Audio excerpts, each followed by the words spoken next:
तो अब हम देखने लगे वेगस नर्व का कोर्स। ये हमारे पास ना इस नर्व का लॉन्गेस्ट कोर्स होता है सारी क्रेनियल नर्व्स के अंदर, ठीक है। ये इसका क्योंकि हमारे पास हेड से स्टार्ट होता है और नीचे एब्डोमेन तक जाता है। अब हम इसका हर रीजन के अंदर ना अलग अलग देखेंगे कि ये स्टार्ट किधर से होगा, ठीक है। स्टार्ट तो आपको पता है ये सारे न्यूक्लियाई जो है हम नहीं सारे पढ़े हुए, डोर्सल न्यूक्लियस और वेगस भी मेडुला के अंदर होता है, न्यूक्लियस एम्बिगुअस भी मेडुला में होता है, न्यूक्लियस और ट्रैक्टर सॉलिटरी ये सारे हमने अभी उसमें भी पढ़े हैं जो ग्लोसोफेरेंजियल नर्व पढ़ी है। तो ये सारे हमारे पास, यानी इसका ओरिजिन किधर होगा, हमारे पास अपर मेडुला के अंदर हो जाएगा, अपर मेडुला के अंदर इसका ओरिजिन हो जाएगा।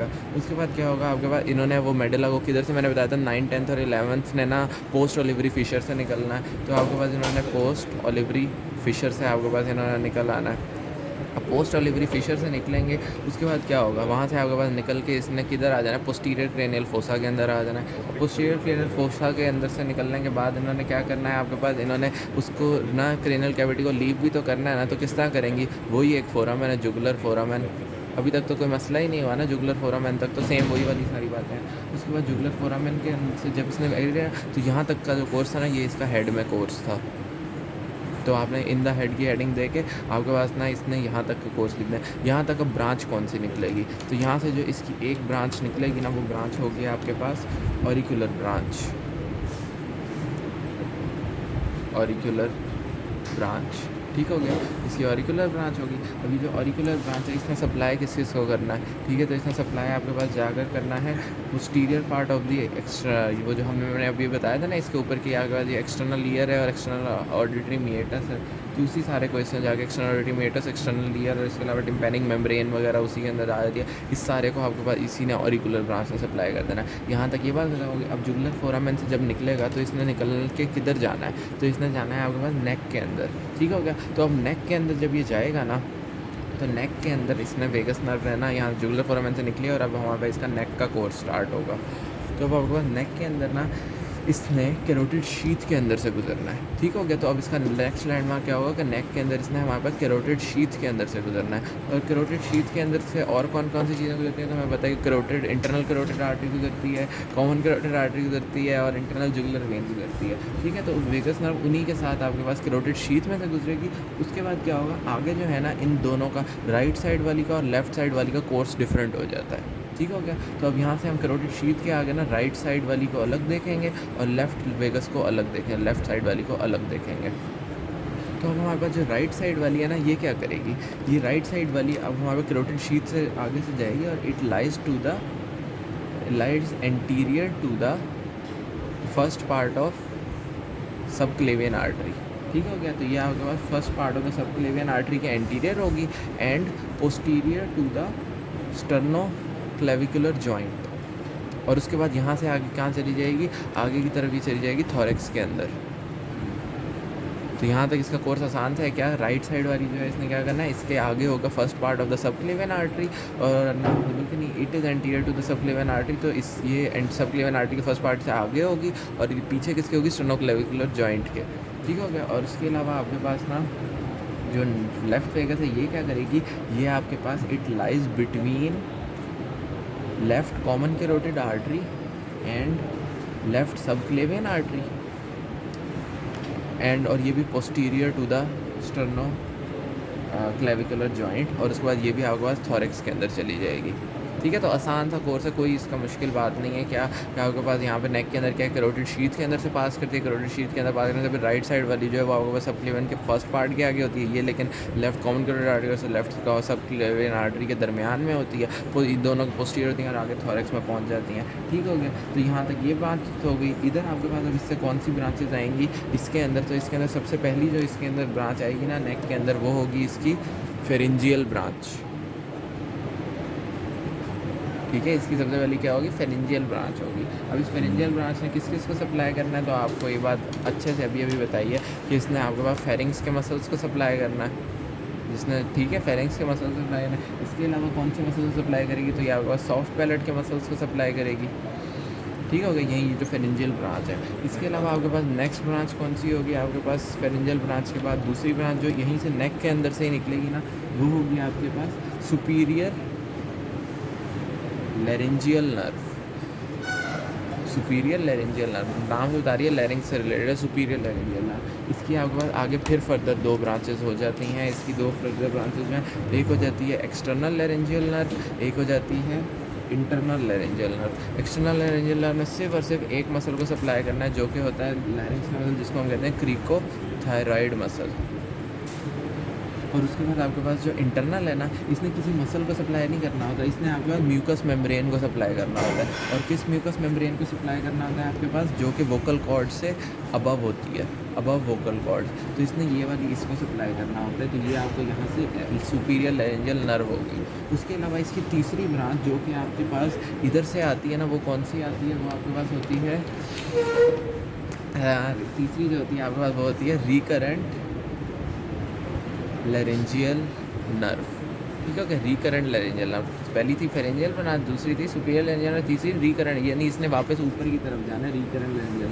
इसका काम क्या होता है, इसने आपके पास मोस्ट ऑफ द लैरिंक्स के जो मसल्स हैं ना, सारे के साथ, एक को तो इसने क्रिकोथायरॉइड ने कर दिया था ना, बाकी सारे जो लैरिंक्स के मसल्स हैं ना, इंट्रिंसिक मसल्स में सारे के सारे, उन सारों को इस रिकरेंट लैरिंजियल नर्व ने करना है। इसके अलावा आपके पास जो mucous membrane above vocal cords तो इंटरनल लैरिंजियल नर्व ने की थी ना, जो आपके पास बिलो द वोकल कॉर्ड्स है ना, उसको आपके पास रिकरेंट लैरिंजियल नर्व करती है। तो हमारे पास वोकल कॉर्ड्स के बिलो द म्यूकस मेम्ब्रेन जो है ना, उसके नीचे वाली, वो आपके पास रिकरेंट लैरिंजियल नर्व ने करना है। तो यहाँ तक ये होगी। और एक और बात जो इंपॉर्टेंट है वो क्या, कि आपके पास ये जो रिकरेंट लैरिंजियल नर्व जो कि नेक में निकल रही है ना, ये सिर्फ राइट साइड से निकल रही है। लेफ़्ट वाली जो है ना, वो आपके पास नीचे थॉरेक्स से निकलती है। ठीक हो गया। तो यहाँ तक हमने अभी तक ये इसकी ना हेड और नेक की बात कर ली, कि इसकी कोर्स, इसके ब्रांचेस की बात कर ली। आगे हम इसका थॉरेक्स और एब्डोमेन का देखते हैं। अब हम नेक्स्ट करने लगे थॉरेक्स के अंदर। और थॉरेक्स के अंदर भी दोनों ना वेगस नर्व जो है वो आ जाती हैं और अपने अपने कोर्स के साथ ना बस आगे बढ़ जाती हैं। वो ना कोई उसके अंदर नहीं करना, लेकिन इसके अंदर दो ब्रांचेज आ जाती हैं जो कि इंपॉर्टेंट है। एक तो मैंने बताया था ना कि राइट साइड वाली जो रिकरेंट लैरिंजियल नर्व थी, वो आपके पास नेक के अंदर आ रही थी। अब जो आपके पास लेफ्ट साइड वाली रिकरेंट लैरिंजियल नर्व है ना, लेफ्ट रिकरेंट लैरिंजियल नर्व, ये आपके पास थॉरेक्स के अंदर से आती है। ठीक हो गया। अब इसने भी वही सप्लाई करना है, सारे के सारे majority of the laryngeal muscles को सप्लाई करना है। इसके अलावा आपके पास वोकल कॉर्ड्स की जो आपके पास है ना, mucous membrane below the level of the vocal cords की म्यूकस मेम्ब्रेन को भी इसने करना है। तो ये भी होता है। दूसरी जो थॉरेक्स के अंदर आपको पता है मेजर हार्ट होता है। तो हार्ट के लिए आपको पता है कौन सी ब्रांचेज आ जाएंगी, कार्डिक ब्रांचेज आ जाएंगी। ठीक है, तो वो जो कार्डिक ब्रांचेज हैं वो आ जाएंगे। और ये कार्डिक ब्रांचेज क्या करेंगी, जाके आपके पास डीप कार्डिक प्लेक्सस के अंदर मदद करेंगी। थॉरेक्स के अंदर आपने पढ़ा होगा deep cardiac plexus, superficial cardiac plexus, तो उसमें डीप कार्डिक प्लेक्सस के अंदर ये मदद करेंगी। यहाँ तक आपके पास ये थॉरेक्स हो गया। अब ना थॉरेक्स के अंदर जो कोर्स है ना, तो वो राइट वेगस का अलग है और लेफ़्ट वेगस का अलग है। ठीक है। अब वो मैं किस तरह आपको कराऊँ कि ना मेन सिर्फ मैं आपको बातें बताऊँगा और उसको आपने बस मेन को दिमाग में रखना है। क्या आपके पास थॉरेक्स के अंदर जब ये एंटर होता है ना, तो राइट वेगस का अभी पहले मैंने बताया था कि वो first part of the subclavian artery के आगे से होती है ना, नेक के अंदर, उधर से नीचे आएगी ना, तो आपके पास नीचे ब्रेकियोसेफेलिक आर्टरी होगी। तो ये ब्रेकियोसेफेलिक आर्टरी के पीछे करके पड़ी होगी। तो फर्स्ट लैंडमार्क जो होगा वो आपका ब्रेकियोसेफेलिक आर्टरी हो जाएगा। उसके बाद क्या होगा, ये आपके पास किन दो स्ट्रक्चर्स के दरमियान में पास करेगी, ट्रैकिया और एजाइगस वेन के दरमियान में। ठीक है। तो ब्रेकस ऊपर है, यानी आपका ब्रेकियोसेफेलिक आर्टरी थी, नीचे आपको यहाँ पे बीच में ट्रैकिया, साथ में एजाइगस वेन है। तो ये between trachea and azygos when. उसके बाद क्या करेगी, यहाँ पे अब नीचे हम आ जाएंगे तो नीचे लंग्स आ जाएंगे। तो लंग्स के अंदर जो रूट ऑफ द लंग है ना, उसके पीछे चली जाएगी, behind root of the lung, behind root of the lung. अब ये क्या करेगी, वहाँ जाके ना एक ये प्लेक्सस बना देगी। उस प्लेक्सस को हम नाम दे देंगे पल्मोनरी प्लेक्सस का, पल्मोनरी प्लेक्सस का। उसके बाद क्या होगा, ये आपके पास उधर से ना पीछे की तरफ आपके पास एसोफेगस पड़ा हुआ होता है। तो ये एसोफेगस के पीछे चली जाएगी और पोस्टीरियर टू एसोफेगस ये क्या बना देगी आपके पास, पोस्टीरियर टू एसोफेगस ये बना देगी एसोफेजियल प्लेक्सस, एसोफेजियल प्लेक्सस बना देगी। उसके बाद क्या होगा आपके पास कि ये ना आपके पास उस ओपनिंग में से गुजरेगी, वो जो आपके पास T10 के लेवल पर होती है डायफ्राम के अंदर। T10 के लेवल पे जो डायफ्राम के अंदर होती है ना, ओपने उधर से होगी और नीचे ये एब्डोमेन में एंटर हो जाएगी। और एब्डोमेन के अंदर इसने किधर जाना है आपके पास, इसने जाना है आपके पास posterior surface of the stomach के पास। Posterior surface of the stomach के अंदर जाके इसने क्या करना है, जाना है और जाके इसने बना देना है posterior vagal trunk. Posterior vagal trunk बनाना है।